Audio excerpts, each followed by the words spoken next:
Hey guys, so I'm coming to you live from my backyard.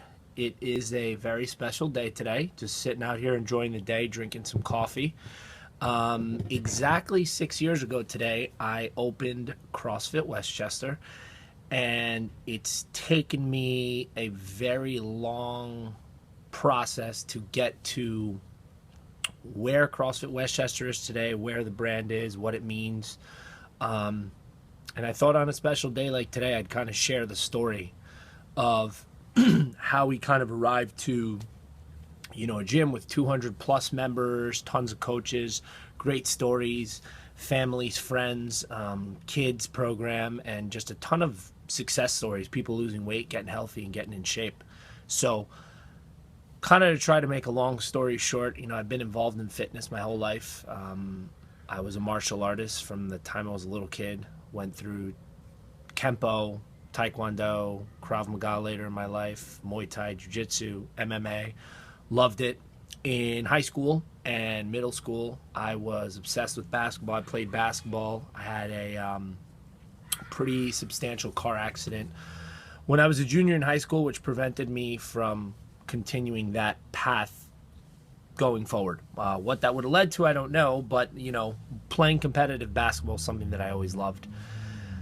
Fast forward, I went to the University of Michigan, was lost like every other college student, not knowing what I wanted to do. And, my parents came to this country. They were born in Cuba, came here, and they put a premium on education. So, fortunately enough, I was lucky enough to be sent off to a great school and just worry about educating myself and kind of figuring out what I wanted to do with my life. I didn't really know what I wanted to do, and I kind of had this thought in my head that although I loved fitness and had a passion for it my entire life, that I was going to be a sports agent or do something with sports.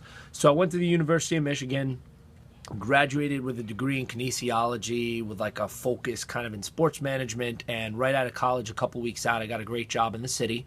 Didn't pay that well, but it was in the field and the direction that I wanted to do. So my plan at the time was work for a year, make some money, save up, go to law school. Obviously, that didn't happen. About a year in, the commute and the life in the city of just traveling back and forth just wasn't working out for me. I just didn't think it was worth money financially. And, I got offered a great opportunity at a job close to home at a big bank, JP Morgan, where I was on a trading desk. So I spent about 3.5 years of my life on a trading desk, making good money, but after about 3 or 4 months, I realized it's definitely not what I wanted to do. It was during one of the biggest financial collapses in history. I was at JP Morgan during the 2009 stock market crash. My job was secure. I was very good at what I did. But I quickly realized that it just wasn't what I was passionate about. I wasn't waking up happy or hungry to do that. I wasn't really helping anyone, and I wasn't living a fulfilled life. So at the time, I was very into mixed martial arts and fighting, and I worked on a trading desk with a guy named Steve. Steve's brother-in-law happens to be a very famous CrossFitter, one of the guys who got me into CrossFit, Rob Orlando. Really awesome guy, kind of helped me get my box set up, gave me some great words of wisdom when I first opened up, and he introduced me to CrossFit. I remembered every month I'd buy Muscle and Fitness magazine from, the time I was like 12 or 13, and I'd always read these articles about exercise, and I was always really into it. And I remember, I think I stumbled across, it was the May 2008 issue of Muscle and Fitness magazine, and it, kind of started to discuss CrossFit, and there was this guy, Andy Petronak from CrossFit Los Angeles, who was discussing CrossFit and what the program was. And he kind of, had this challenge laid out. It was called Hell Week. And the Hell Week challenge, they listed it out, the whole article, and I kind of breezed over it. And at the time I glanced over, I was like, this is stupid. I don't want to do this. I was into the classic meathead routine, and I didn't want to get, small per se. So I breezed by it. Fast forward a few months, and Steve, the guy I worked with, was like, you got to come check out my brother-in-law Rob's gym. It's great. He's like a strong man, like the stuff you see on TV. You got to come check it out with me on the weekend. So one weekend I went over, and we messed around with some sandbags, some stones. We were doing pull-ups, and I was like, wow, this is really fun. This is completely different than what I normally do. And I could see myself doing this, once a week, because obviously I didn't want to get small. So it got me thinking. Rob spoke to me, and he was like, you'd be really good at this. You should try it out. And I was like, I'm going to go back and kind of take a look at this magazine article. So went back, looked at the magazine article, and I decided that Monday I was going to go into the gym and just kind of flip the switch and try something different. So I went into the gym that day on Monday, and I told my training partner, Chris, I was like, yeah, we're not going to be doing the typical chest and tries, International Chest Day Monday. We're going to do this CrossFit thing. He wasn't having it. He's like, no, you can do that. I'm not going to do that. I'm going to do chest. So I recall kind of like 90 minutes into the workout. I'm used to doing, 60 minutes, 4 or 5 exercises of chest. I'm dying. I don't recall exactly what the first workout I did was, but I remember that I was so tired, sweating so much. Meanwhile, in a gym that was like 55 degrees and air conditioned. I left the gym that day and I was like, I don't know what just happened, but I'm definitely not in shape. I thought I was in shape, but I'm not. So I continued along with the rest of Hell Week.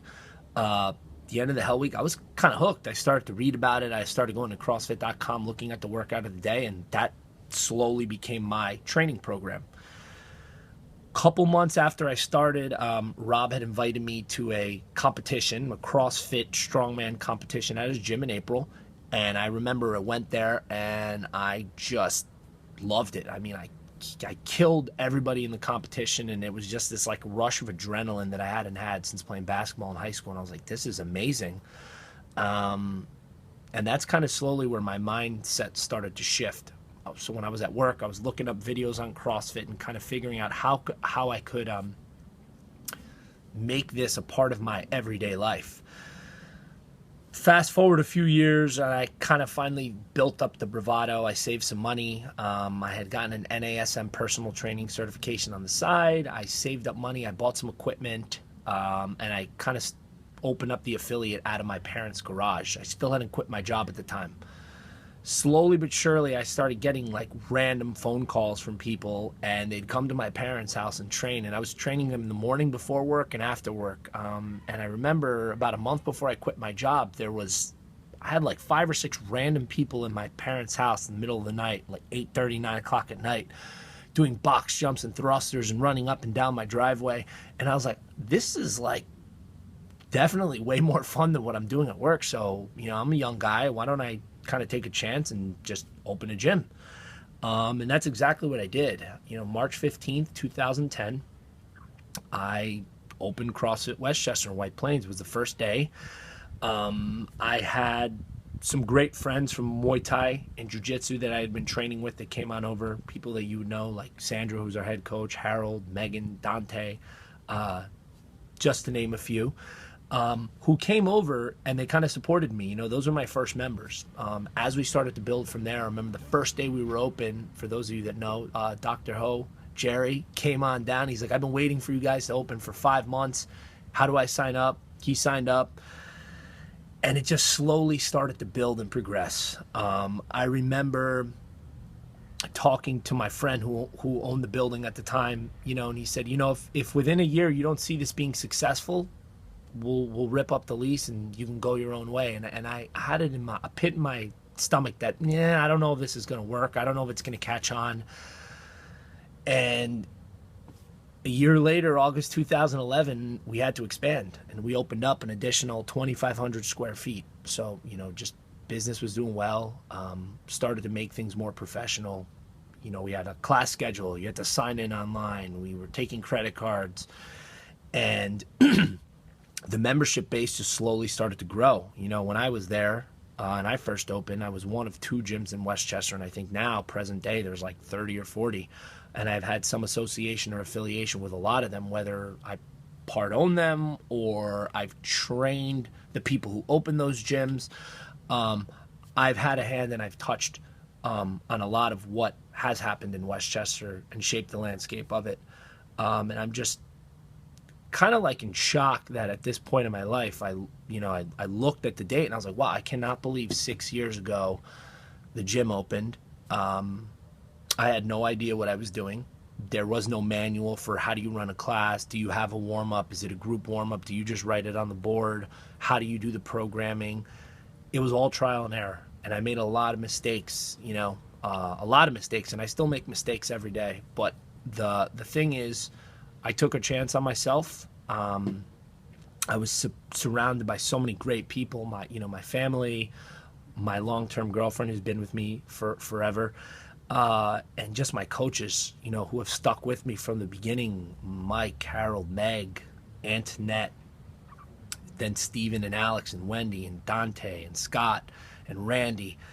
All of them came along, and, they've just been there from the beginning for the whole ride, and they kind of helped the gym progress and grow to what you see today.